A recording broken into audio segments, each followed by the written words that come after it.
Good evening. I'm Teresa Chow, and I'm a student of the Project Management course taught by Professor Sue Roush.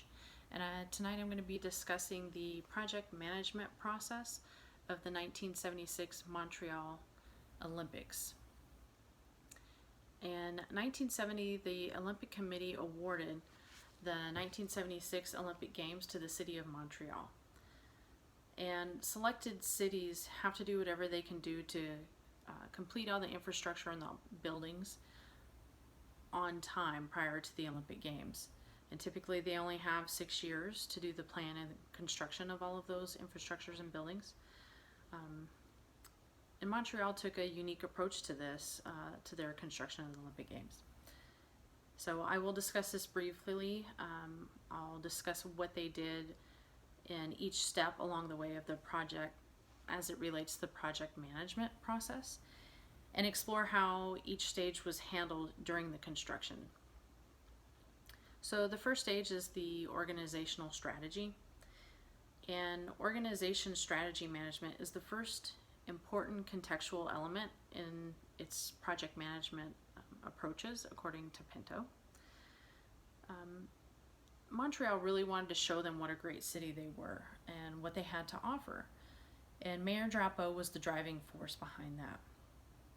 So even though the local workers bought into this vision, it became clear a few years later that the project leadership needed more than only a vision. And if the TOWS approach, which is the threats, opportunities, weaknesses, and strengths, if that matrix would have been completed on time, it really would have helped identify a more effective strategic concept for the Montreal project. So project selection, project planning is really important when a company is trying to select which project to pursue. In the case of the Montreal project, there were 4 buildings to be built according to Hinkson, or 4 main buildings according to Hinkson 2016. This included a stadium, the velodrome, which was for the cycling and the judo competitions, the Olympic Village for the athletes where they were going to stay, and the Claude Roblard Center, and that was going to house the pool and the running track.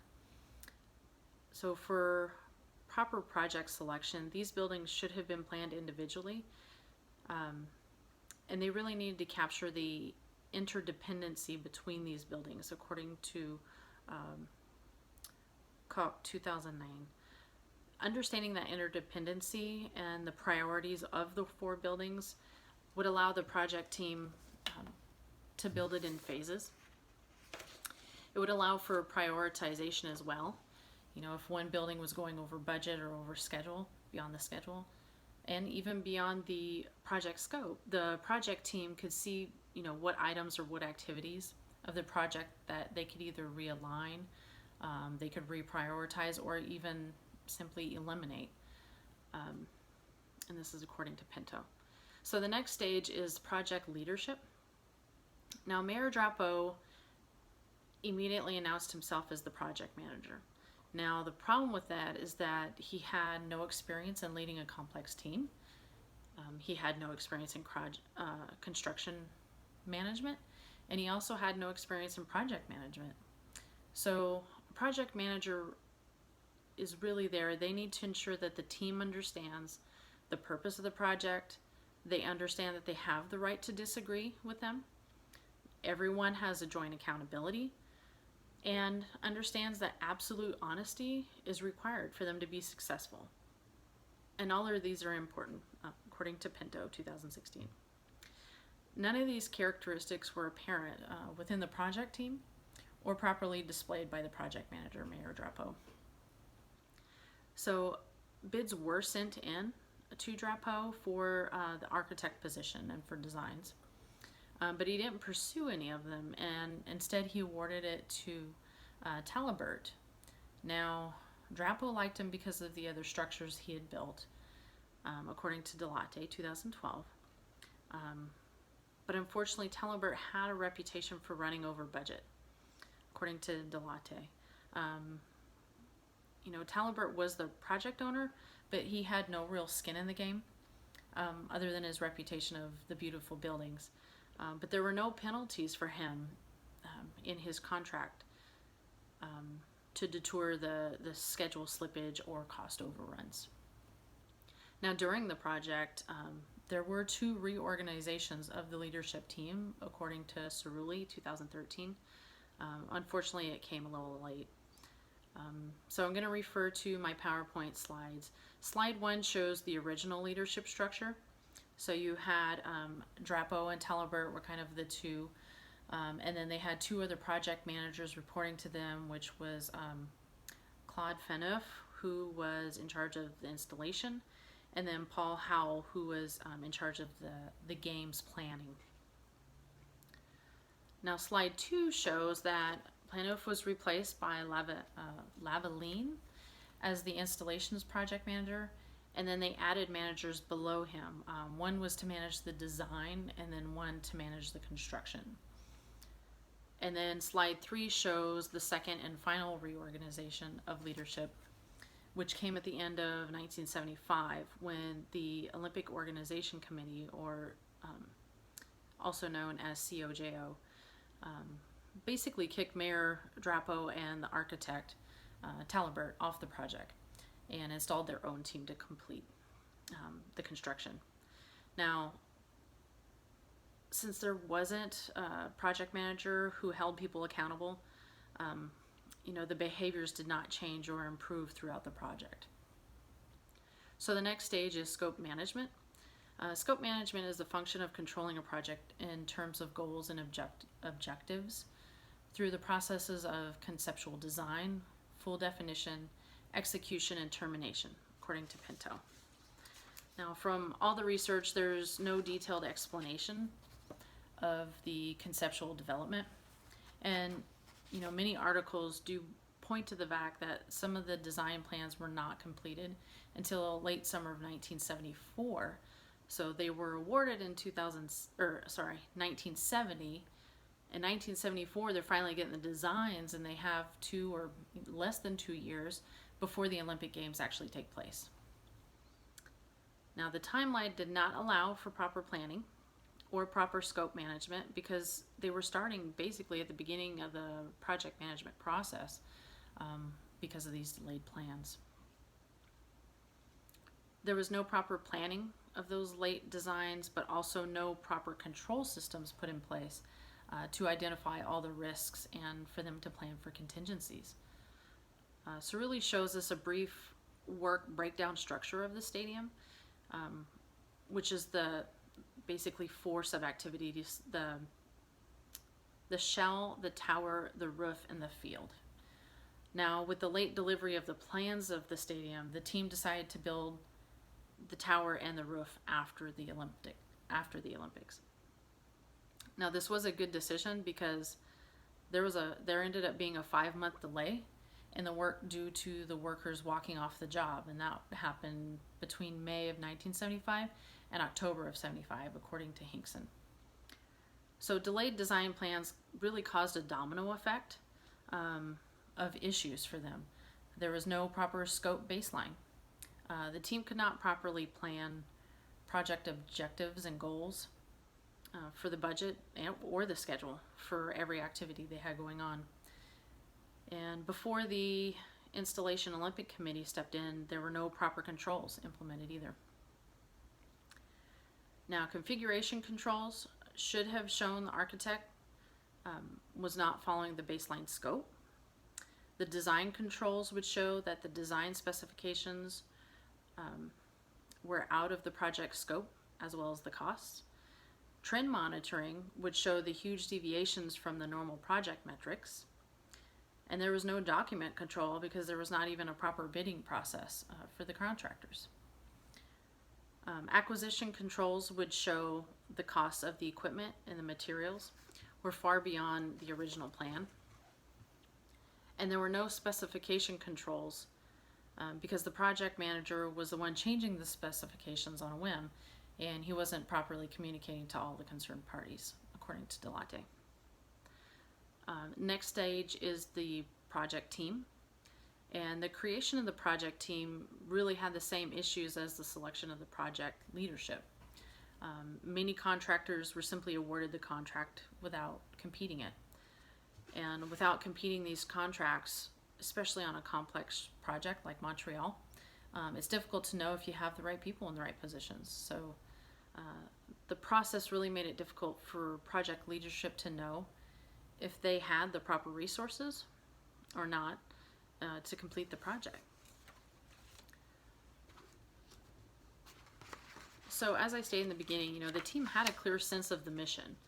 Drapeau was very clear on that. They just didn't have a cohesive team due to the lack of solid leadership.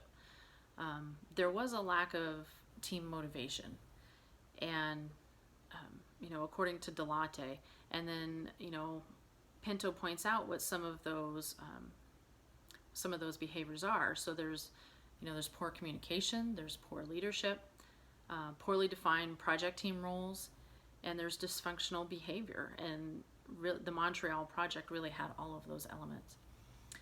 The time constraints on the project did not allow for the group to develop or learn to trust each other and communicate well. So that behavior is really evident when they started experiencing the work slowdowns from the union workers as well as the strike. And that information is from Delate and Hinkson. So the next stage is risk management. And there were many threats on this project, and they weren't identified in the planning process.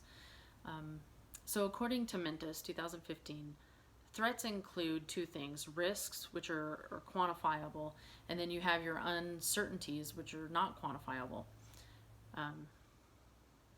And Mentis identifies that really the uncertainties or the not quantifiable issues, that's really the prime reason for project slippage. And that really was the case for the Montreal project. They did not identify all of their risks. So, they had a high financial risk. In the very beginning, after the project was awarded to Montreal, Mayor Drapeau announced that it was a self-financing project, according to Bradley 2018. They were going to do this because they were creating the Special Olympic coins. They were going to produce those, then the ticket sales from the Olympic Games themselves, and future revenues for the use of the buildings. And all that revenue was going to help fund the construction project of the Olympic Park. Now the problem with that is that there was no future agreements on who was going to use those buildings. And even the Canadian government stepped in and said they didn't agree with his estimates on the revenue, according to Thomas 2019. So the structures were built for a future commercial intent, and they were dependent on future possible revenue. However, there were no commercial contracts established. So that commercial risk really put the self-financing Olympics at risk of failure. There were also technical risks because the architect designed buildings with complex construction, and it hadn't been done before in that area. So the local contractors were working on a job and using a construction method they had never used before, according to Thomas 2019. There were many uncertainties as well. The architect did not work with the building engineers, and the contractors didn't even know if the structures could be built. So the structures required a precast, post-tensioned epoxy connected ribs of various sizes because he was making an oval, and there were many individuals that recommended that they make a circle because then at least they'd have uniform sizes and it would cost less money. However, Talbert refused and said it had to be an oval. So the post-tensioning design was not questioned enough to identify the steepness of the ribs and the fact that they needed to be deeper in the ground. And they didn't take into consideration how cold the winters were and how that was going to affect the concrete construction and the tensioning. That's according to Delate. This execution risk should have been identified when the plans were turned into the project team. Now, there is a possibility it was not properly questioned due to the time constraints of the project because they were so focused on just getting it done. Now there was also a high legal risk on this project because there were no agreements in place. The big one is the union. Since there were tight schedules and they had time constraints, there should have been some agreement in place when you're using union workers, so that you can quickly resolve grievances or to try to avoid a strike. And these risks could have been easily identified, according to Pinto. They can be identified through things like brainstorming meetings, gaining expert opinions, and team-based assessments. So, and on top of all that, they even had external factors that caused issues on the project. The architectural drawings were in metrics. However, the Olympic Village buildings were being built using the English standard, so everything had to be converted. That's according to Delate. Lastly, Montreal's in the north, and as I mentioned, right, the weather, the cold weather was not taken into account. So the heating costs added an additional $400,000 per day during those cold periods, and that's according to Delate. So since this long list of risks and uncertainties were not identified before the beginning of the project, there was no analysis on the likelihood of the risk, the consequences of those risks, and there was also no strategy to mitigate these risks. The next stage is cost estimates and budgeting. Montreal had 6 years to complete the park. However, there was not much done in the first 2 years, according to Delate. Cost estimates were based on ideas instead of actual labor and material costs. And there's a quote. So Howell terms this Drapeau's kitchen table budget that no one ever took seriously, but also no one ever gathered the data to challenge, unquote. Since risks were not identified properly, no one can verify the cost estimates were accurate. No one challenged the cost estimates because the original estimate was $160 million and the final costs were $1.5 billion, according to Thomas. The size of the cost variance is proof that there was no proven method to the development of the cost estimates. Now, unfortunately, most Olympic Games construction projects run far over the budget. So if you look at slide 4, it shows the original cost and the final cost of 4 different Olympic Games: Montreal, Sochi, London, and Athens. And as you can tell, there's a variance. Now, because of the graph and the difference in numbers, where Montreal was quite a few years ago, so the total cost was less, and Sochi was so ridiculous high at $51 billion versus $1 billion. The graph kind of distorts that information, and it looks like Montreal didn't have much of a variance between the original and final cost. However, if you go to slide 4, it shows the percentage, so how much they were over budget. And you can see that Montreal was far beyond any other Olympic game construction project, because they were, well, according to Thomas, quote, the Montreal Olympic Stadium topped the monumental budget busters list with its 1,990% cost overrun, unquote. Now, it didn't help at the time that Drapeau and Talbot refused to consider cost savings ideas, including using steel instead of the concrete, simplifying the viaduct framework, and I also mentioned the doing a circle building instead of the oval, so that the ribs could be, the concrete ribs can be a consistent size and be easier to produce, and not adding a water cascade feature in the parking garage. Now, building the structure in steel instead of concrete, they did estimate at the time, and it would have saved close to $100 million, and that's according to Delate.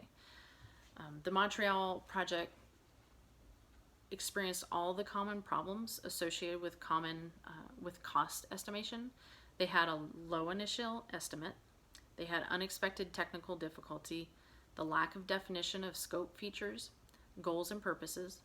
They had last-minute specification changes, and then they had the external factors like weather, and that's from Pinto. Unfortunately, with an inaccurate cost estimate and budget, there's no way for the project to develop any budget contingencies. So if they went over budget, there was really no way for them to know how to avoid that. The next stage is project scheduling. The other large hurdle for the Olympics was the project scheduling. With a well thought out project schedule, it can really help improve the managerial decision making, according to Coliche 2016. Now, since there was no proper project schedule from the beginning of the construction, the managers had a difficult time knowing if they were making a good decision. Now, all 4 buildings were completed in 1976, only 3 weeks before the Olympics Games, according to Delate. Construction of the velodrome started in 1973, but the construction of the other 3 buildings didn't start until 1974, according to Hinkson. Now, it's amazing with 4 years, the 1970 to 1974, there was no proper schedule in place. The time constraint, time constraint of the games seemed to crash the entire project, but no one was leading the group to a logical schedule. So if there was an activity network logic created at the start of the construction, the project team did not reevaluate it when the scheduled activities were completed on time. Instead, what they did is they added more workers, they added more equipment to the problem, and as Thomas states, it was an impossible schedule. The stadium and the velodrome were both very complex constructions due to the unique and innovative design of the structures. So they were both high-risk buildings, and the highest risk, according to Mentis, the highest risk activities should be kept off the critical path. Unfortunately, the stadium would take the most time to build, and it was the critical path for the overall project. So if you look at slide 6, the project team did use Gantt charts that included the Olympic Stadium, the pool, the velodrome, the park, and the village, according to Cerulli. Now the red dots that are on there show the planning period, and then the green lines show the construction. And I know the image is small and it's difficult to read, but on slide 7, I took that information and put it into a table, and it shows the difference between the planning times and the construction times. And interestingly, the buildings that had more planning time took less time to construct. So even though the Gantt chart is helpful, it doesn't tell us the entire story, according to Pinto. So the lack of planning time for the stadium and the velodrome might have been because, they were pressed for time for construction. And these 2 buildings were the most complicated and most expensive, and more planning time was really needed. The next stage is resource management. The project team had no choice but to crash the project to meet the July 1976 deadline. And Delate stated it best, that time constraints, quote, make it impossible to intelligently crash selected activities, unquote. And regardless of this, there were many actions taken to crash the project. They used a lot of overtime. They added resources, both labor and equipment.